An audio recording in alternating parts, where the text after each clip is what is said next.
बोलणारे कार्यकर्ते त्यांचेच, कबुली जबाब देणारे कार्यकर्ते त्यांचेच, आणि आरोप मात्र पूर्ण माझ्यावर करतात. आणि अशा बाबतीत कट करण्याचं म्हणजे कम्प्लिटली मला माझ्या जीवनामध्ये एक मर्डरर म्हणून माझी इमेज अशा पद्धतीची ते तयार करतायत. याला कारण अनेक आहेत. कारण मी एका सभेत दिलेले 2 समोर त्यांच्या प्रश्न उपस्थित केलेले, त्यांना स्टेजवर एकत्र येऊन बोलायची त्यांची तयारी.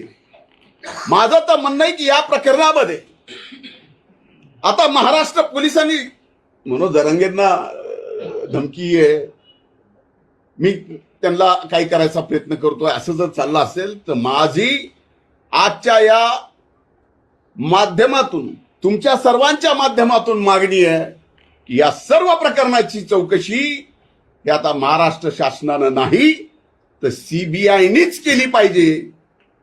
आणि याच्या पलीकडे जाऊन सांगतो, तर माझ्या मनात जरी असं पाप आलं असेल, कुणाला मारायचं,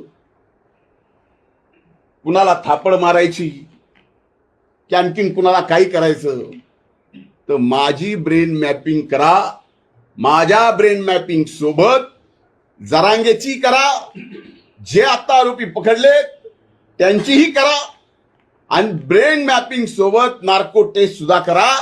कोर्टाची अडचण येत असेल तर मी स्वतः वकील लावून आरोपीची, जरांगेची आणि माझी कोर्टाकडून परवानगी घेऊन या ठिकाणी ब्रेन मॅपिंग आणि नार्कोची टेस्ट एकदा करू. म्हणजे लक्षात येईल खरं काय खोटं काय. उठायचं आणि एखाद्याला बदनाम करायचं.